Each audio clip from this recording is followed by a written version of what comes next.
अऊज़ु बिल्लाहि मिनश शैतानिर रजीम बिस्मिल्लाहिर्रहमानिर्रहीम। Class 10th तेरह नंबर 9.2। और 9.2 का जो स्टेटमेंट है वो क्या कहते हैं बच्चों, बहुत इजी है। बहुत आप लोगों ने गौर से सुनना है, समझना है। मेरा मानना है अगर आप लोग तेरम को एक अच्छी तरह समझो तो इनको रटा लगाने की ज़रूरत नहीं पड़ेगी। A straight line draw from the center of a circle to bisect a chord which is not a diameter is perpendicular to the chord. A straight line draw from the center of a circle। यहाँ पर मैं एक और बनाऊंगा। ये आपके पास for example एक क्या है, सर्कल है, और सर्कल का एक क्या होता है, सेंटर। वो क्या कहते हैं कि a straight line draw from the centre of a circle. जो सर्कल का सेंटर है वहाँ से आप इस तरह एक स्ट्रेट लाइन ड्रॉ करो। टू बाइसेक्ट अ कॉर्ड, जो कि कॉर्ड को क्या कर रहे हैं, बाइसेक्ट कर रहे हैं। ये कॉर्ड होता है। कॉर्ड क्या होता है, जो सर्कल के दो पॉइंट को टच करें लेकिन वो जो है सेंटर से पास ना हो रहा हो। मीन अभी ये कॉर्ड है लेकिन अगर इस लाइन को मैं यहाँ से पास करूँ सेंटर से तो ये कॉर्ड नहीं होगा, ये क्या होगा, डायामीटर होगा। तो इन्होंने वैसे भी बता दिया कि नॉट अ डायामीटर। अगर ये मेंशन ना भी करे तो ये डायामीटर तो हमें पता है कि वो इधर से पास हो सकते, इसको हम कॉर्ड कह ही नहीं सकते। तो फिर ये हमारे पास क्या होगा, एक कॉर्ड होगा। हमने सेंटर से एक इस तरह स्ट्रेट लाइन ड्रॉ किया इस ए बी के ऊपर। ये जो सेंटर है ये ओ होता है और इसको हमने क्या नाम दिया, एम का। और यहाँ पर एक एंगल वन वन बनेगा, यहाँ पर एंगल जो बनेगा उसको टू का नाम दिया, जो कि यहाँ पर है। हमने सेंटर से एक स्ट्रेट लाइन ड्रॉ किया ए बी के ऊपर। ये जो हमने लाइन ड्रॉ किया इसको ए ओ एम का नाम दिया। यहाँ पर जो एंगल बनेगा उनको वन का नाम दिया और यहाँ पर जो एंगल बनेगा उनको टू का नाम दिया। क्या कह रहे हैं, एज जो कि है perpendicular to to the chord, जो कि मीन ये जो ओ एम है ये क्या है, परपेंडिकुलर है किसके ऊपर, ए बी के ऊपर। हमने अब ये क्या करना है, प्रूफ करना है कि जो ओ एम है वो परपेंडिकुलर है ए बी के ऊपर है। परपेंडिकुलर मीन जो कि 90 डिग्री बना रहा हो। अब देखिए, given O is the centre of circle, और जो है वो सेंटर है सर्कल का। ओ एम बाइसेक्ट, ये जो ओ एम है ये बाइसेक्ट कर रहा है the chord A B at point M. O M जो है ये ए बी को दो हिस्सों में बराबर तकसीम कर रहा है। बाय बाय मतलब दो, सिक्स हिस्से। ओ एम जो है वो ए बी को दो बराबर हिस्सों में क्या कर रहे हैं, तकसीम कर रहे हैं। फाइंड हमने क्या करना है कि जो हमारे पास ये ओ एम है ये परपेंडिकुलर है किसके ऊपर, ए बी के ऊपर। ये देखो ओ एम जो है वो परपेंडिकुलर है ए बी के ऊपर, क्या मतलब 90 डिग्री बना रहा है। कंस्ट्रक्शन हमने क्या किया कि ओ को ए से मिलाया और ओ को बी से मिलाया। ये देखिए, join O with A and B. उसके बाद अब हमारे पास एक ये ट्राइंगल बन गया और एक ये ट्राइंगल बन गया। याद रखो बच्चों कि अगर हमारे पास दो ट्राइंगल है, फॉर एग्जांपल मैं एक ये ट्राइंगल ये बना देता हूँ और एक ट्राइंगल ये बना देता हूँ।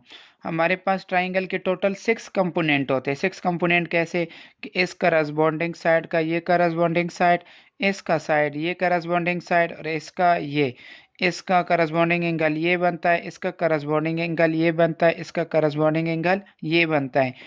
3 साइड्स हैं और 3 क्या है, एंगल है। अगर हमारे पास किसी एक ट्राइंगल के किसी दूसरी ट्राइंगल के साथ कोई सी 3 करस्पॉन्डिंग चीज़ें इक्वल आ जाए तो वो पूरा ट्राइंगल दूसरी ट्राइंगल की क्या होता है, इक्वल होता है। तो यहाँ पर हमारे पास दो ट्राइंगल है, एक ये है ओ ए एम, दूसरा है ओ बी एम। अच्छा, यू भी कर सकते हो, A M O, B M O, या इस तरह एम ओ ए, कुछ भी कर सकते हो, फर्क नहीं पड़ता। यहाँ पर हमने लिया है ओ ए एम और ओ बी एम। इन दोनों ट्राइंगल में बच्चों हमारे पास क्या क्या इक्वल है, देखिए ये ओ एम इक्वल है इस ट्राइंगल का और इस ट्राइंगल का। फॉर एग्जांपल मैं बच्चों को अक्सर अक्सर एग्जांपल देता हूँ कि अगर आपके पास आपके घर में एक रूम है तो उस रूम का इस तरफ जितना फासला होगा उसका दूसरी तरफ जो रूम है उनका भी उतना ही फासला होगा। तो ये समझो एक दीवार है इस ट्राइंगल और इस ट्राइंगल के दरमियान, तो जितना फासला इस ट्राइंगल होगा इतना ही फासला किसका होगा, इसका होगा। तो ओ एम और ओ एम आपस में क्या होगा, इक्वल होगा। ये देखिए हमारे पास दो ट्राइंगल हैं, उनको हमने करस्पॉन्डिंग रख दिया। तो ओ एम जो है वो ओ एम के कॉन्ग्रेंट है। रीजन भी बताना है, रीजन क्या है, कॉमन है। अभी ये देखो ओ ए और ओ बी भी इक्वल है। बच्चों ये जो सर्कल है, सर्कल से कि ये जो सेंटर है इसका यहाँ तक जो फासला होता है हमेशा इक्वल होता है। ये जो इसको कहते हैं, क्या कहते हैं, रेडियस। कॉर्ड ये होता है, ये डायमीटर होता है, और ये सेंटर से यहाँ तक जो फासला है वो उसको क्या कहते हैं, रेडियस। और रेडियस हमेशा यहाँ से यहाँ तक, यहाँ से यहाँ तक इक्वल होते हैं। तो देखिए ना, यहाँ से यहाँ तक, यहाँ से यहाँ तक डिस्टेंस क्या होगा, इक्वल होगा। रीज़न क्या है कि रेडियाई, ये भी रेडियस है और ये भी रेडियस है, तो इसका इसका और इसका करस्पॉन्डिंग ये भी इक्वल है। ओ एम इक्वल, ओ ए इक्वल है ओ बी की। वजह क्या है, radii of the same circle. एक और चीज़ हमने ये बताई है कि ये जो ओ एम है वो बाइसेक्ट कर रहा है ए बी को। बाइसेक्ट मतलब दो हिस्सों पे तकसीम कर रहा है, मीन बराबर हिस्सों में। तो इसका मतलब है कि ए एम और बी एम भी क्या होगा, इक्वल होगा, क्योंकि ये गिवन था। ये देखिए ए एम और बी एम भी क्या होगा, इक्वल होगा। बच्चों ये देखिए कि तीन चीज़ें हमारे पास इक्वल हो गई। एक तो ओ एम इस दोनों ट्राइंगल का इक्वल आ गया। एक ओ ए और ओ बी दोनों ट्राइंगल का क्या आया, इक्वल आया।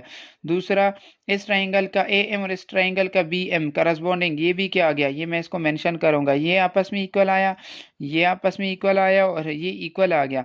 अब एक ट्राइंगल के जब दूसरी ट्राइंगल के साथ करस्पॉन्डिंग तीन चीज़ें इक्वल आ जाए तो पूरा ट्राइंगल दूसरी ट्राइंगल की इक्वल होंगे। मीन बाकी जो ये एंगल है वो इस एंगल की इक्वल होगा, ये वाला एंगल इस एंगल की इक्वल होगा, ये वाला एंगल इस एंगल की इक्वल होगा। तो ये देखिए ट्राइंगल ओ एम जो है वो कॉन्ग्रेंट है ट्राइंगल ओ बी एम के।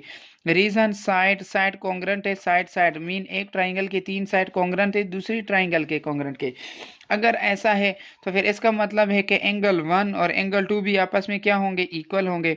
यहाँ पर इसके ऊपर यहाँ पर मेंशन कर सकते हो कि एंगल वन जो है वो भी क्या है, कॉन्ग्रेंट है एंगल टू के, क्योंकि कॉन्ग्रेंट एंगल है ऑफ अ कॉन्ग्रेंट ट्राइंगल। ये करस्पॉन्डिंग एंगल है, ये करस्पॉन्डिंग एंगल है कॉन्ग्रेंट ट्राइंगल की। दोनों ट्राइंगल अब कॉन्ग्रेंट हो गए हैं ना। अब ये देखिए बच्चों यहाँ से यहाँ तक कितना वो होगा, एंगल होगा। बच्चों ये देखिए यहाँ से 0 होता है, ये 90 होता है, यहाँ पर कितना होता है, 180 होता है। तो यहाँ से यहाँ तक एंगल कितना होता है, 180। अब हमें नहीं पता कि ये वाला एंगल कितना है और ये वाला एंगल कितना है, लेकिन टोटल एंगल क्या है, 180। तो 180 को क्या कहते हैं, सप्लीमेंट्री एंगल है। तो यहाँ से यहाँ तक एंगल जो है वो 180 की है।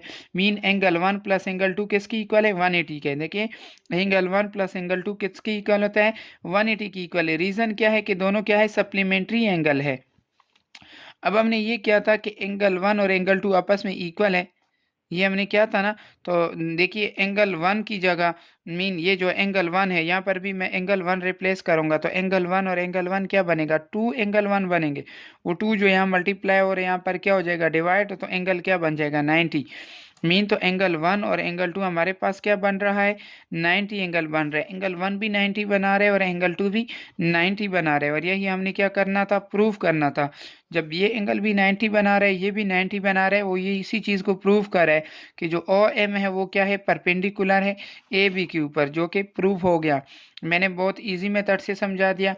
और अगर इससे रिलेटेड किसी का कोई क्वेश्चन हो तो लाजमी पूछ सकते हैं। और अगर आप लोगों को ये इजी लगे और या समझ आ जाए तो आप लोग मेरे चैनल को सब्सक्राइब करो और इस थ्योरम को आगे अपने दोस्तों के साथ शेयर करो कि ताकि वो भी इनसे कुछ ना कुछ फ़ायदा उठा सके। जज़ाकल्लाह।